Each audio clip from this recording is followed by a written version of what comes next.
He's sweating profusely, burst capillaries, and a sweet odor.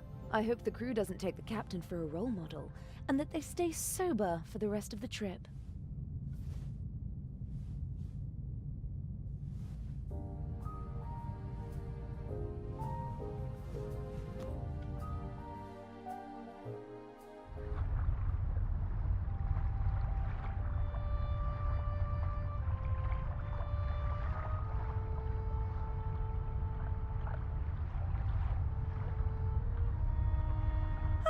Lovely big towel.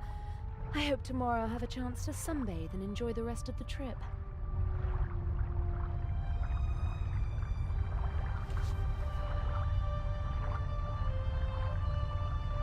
A deck chair in the sunshine on a cruise ship.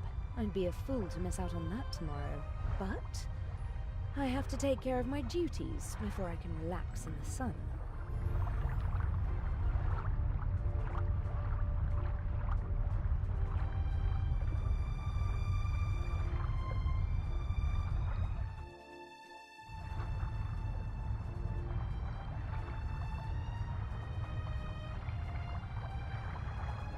A handsome man and a talented musician, but he doesn't seem very happy.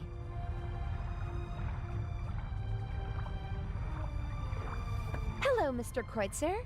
Do you want to have a go at me, like the old witch in there? I just wanted to talk to you. Now is not the best time. I just wanted to tell you that I really loved your music, and that Lady Westmacott did not have the right to speak to you like that. Really?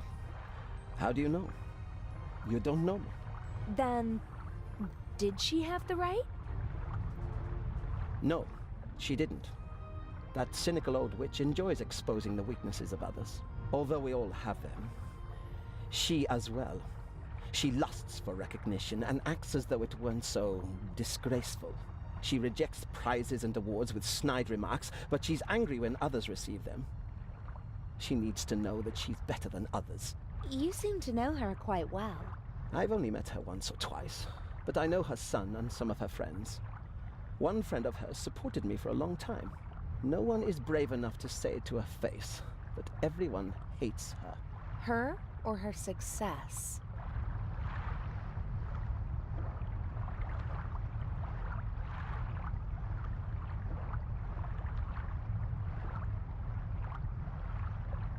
You're so talented. Why aren't you performing on the world's great stages? Fate, perhaps. Or bad luck. My parents opened every door for me and my sister and expected corresponding careers. Overambitious parents who force their children to play music? No, it wasn't like that. I loved it. I loved to play the violin. They didn't have to force me. I wanted to do it on my own. I thought I would achieve my goals if only I worked hard enough. But it was not to be. What happened? In a more dramatic story, I'd say that I broke my hand just before my big break, or that I was rejected because of my nationality or my name, or that I was brought down by a conspiracy. But nothing like that ever happened. I practiced like mad. I got better and better, really good, but nothing happened. The right people never heard me. I was never in the right place at the right time. Can you imagine how it feels to always be on the cusp of a breakthrough? To be just one evening away from becoming an overnight sensation? To see how other, less talented violinists pass you by because you just aren't lucky enough? How terrible. For every star in the limelight, there are a dozen more that burn out unseen, fading month by month. I didn't want to be one of those people who waste their lives chasing dreams without realizing that they're unattainable. If I couldn't have the life that I always dreamt of, and that my family expected from me, then at least I could have the next best life. The next best life? Mansions, limousines, parties, everything you could wish for. Though none of it belongs to me. The lady called you a freeloader. An ugly word, but maybe not so far from the truth. I move with the rich and famous, and at first glance, I live exactly the life my father always wished for me. A carefree life, easygoing. And I play the violin, which I always loved to do. But it's not really like that. It's empty. My life is just a shell. A show. And everyone knows it. I loved something once, and I burned for it. But now, the violin is just an accessory for practicing my real profession. And your family? How could I ever look them in the eyes? A failed violinist who gave up. What does the future hold for you? Isn't it obvious? My hands are starting to shake from alcohol. What will be left once I lose my good looks? I'll have nothing then. And so I'll put an end to it all. You can't say things like that. With my father's pistol. I always have it with me. It's gone! Fate won't even grant me a quick death. Don't you think you can still make it? No. It's too late now.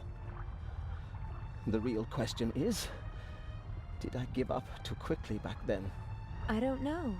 Thank you for listening. Goodbye, Mr. Kreutzer.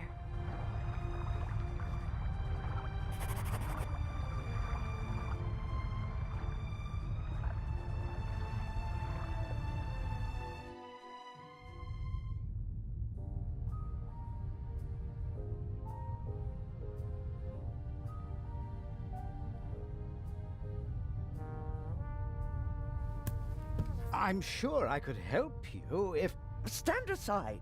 If you told me what you're looking for. You're just getting in my way. Now get out. I'll wait at the door, madam. Yes, yes.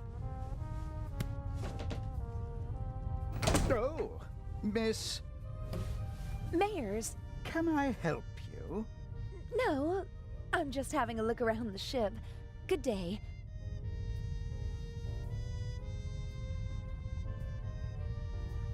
Oh, that was close.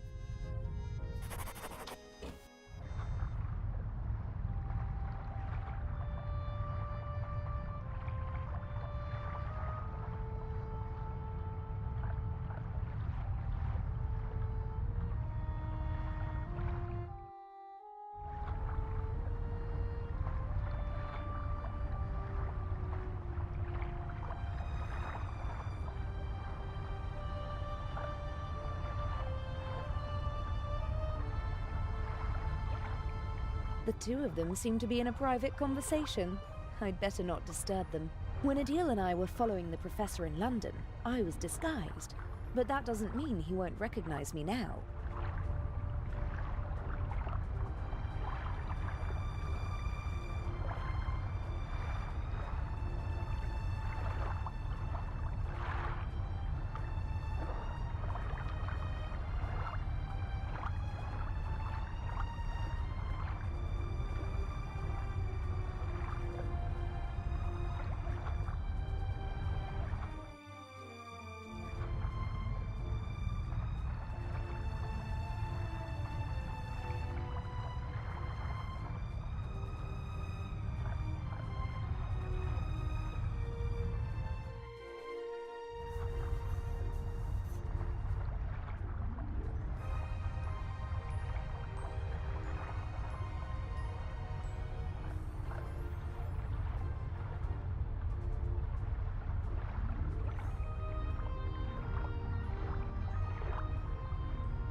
No, I won't talk to them as long as I can avoid it.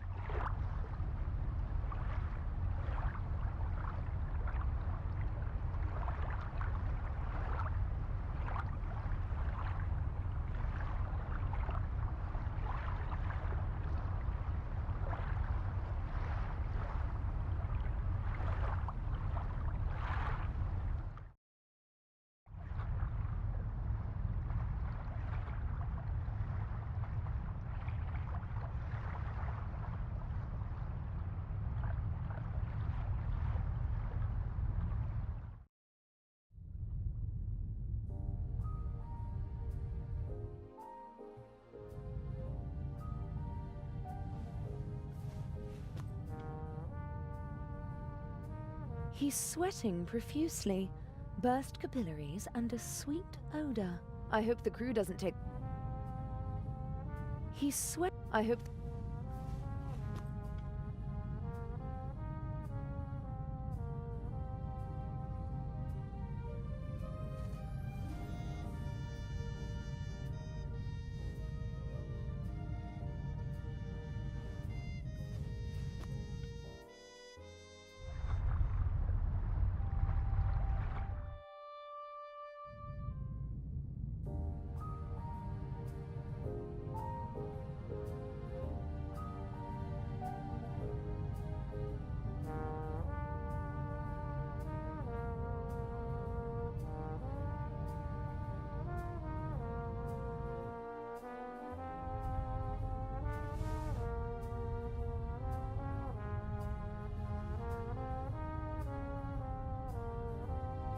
The silhouette of New York and of a ship, but not of this one.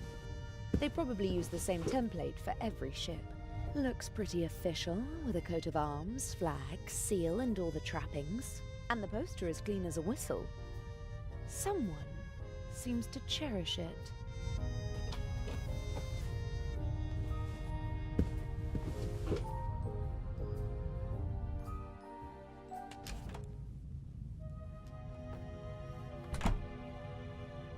He has the enviable talent of being able to sleep anywhere, anytime.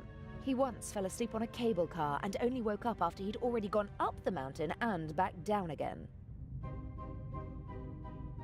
We booked this cabin because it's centrally located, easy to duck in whenever we need to.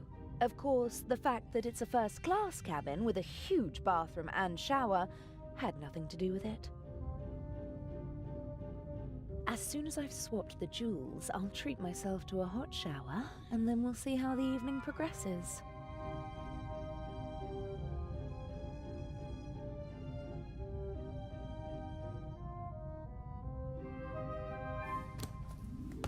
Normally I don't carry so many things around, but it would have been suspicious if I'd come aboard with nothing but a rucksack whilst pretending to be the daughter of a wealthy family.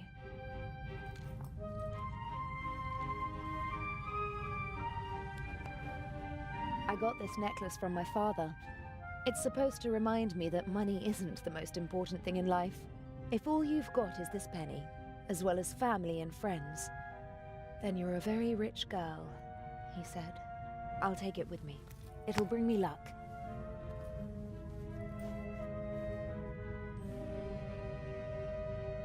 I always try to carry as few personal items as possible. If my things are ever searched, they won't reveal my true identity. I don't like wearing hats, but they do fit the role. And I have to admit that the day in London when we shopped for Patricia Mayers was a lot of fun.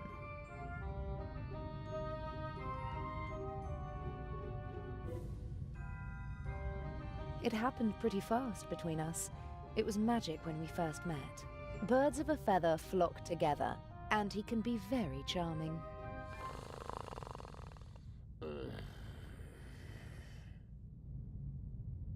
Daddy wasn't at all amused when I brought him home, mind, but I don't think he'd have been satisfied with anyone.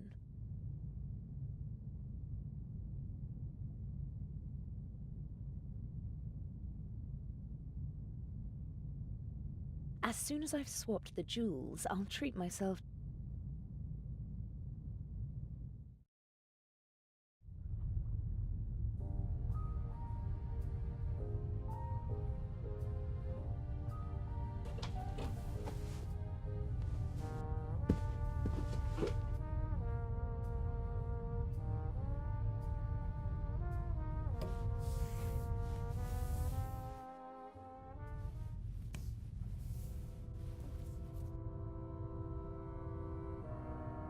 The good doctor seems to be very busy. I shouldn't bother him. No time for reading.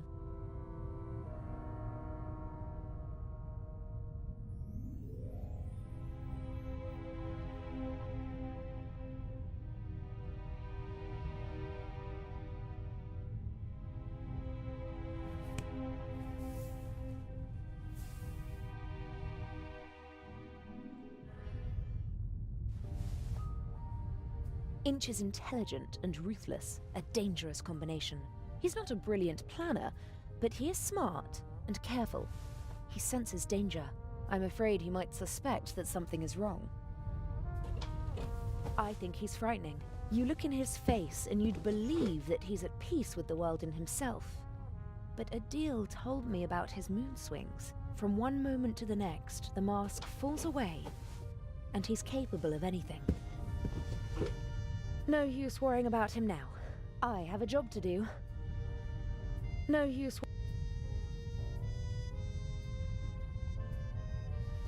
The silhouette of New York and of a ship, but not of this one. Looks pretty official.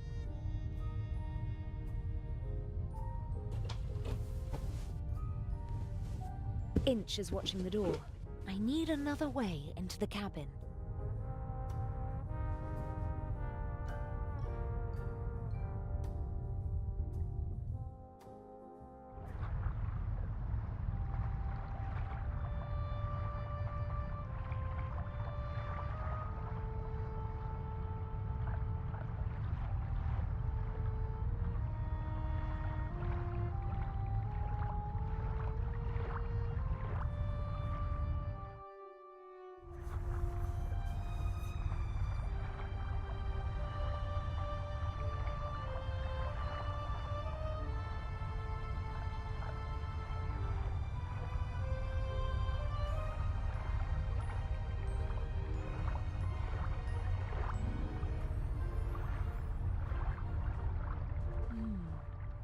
The penny might be the right size.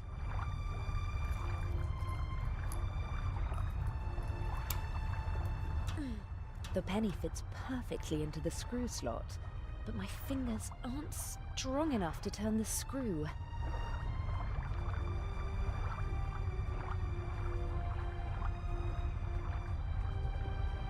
That's it. I can jam the penny in and make an improvised screwdriver.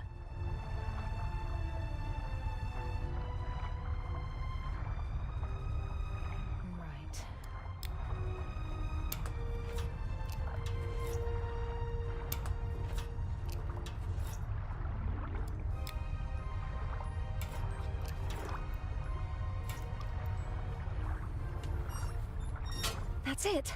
I just hope that this is the right shaft. I still haven't found a way to get back into the ventilation shaft from the cabin. I need something like a rope and a way to tie it to the shaft.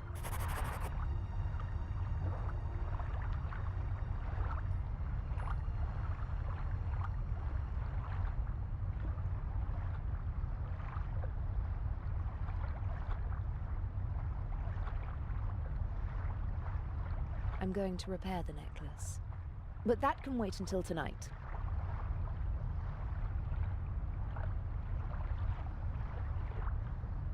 I still haven't found a way to get back into... I need...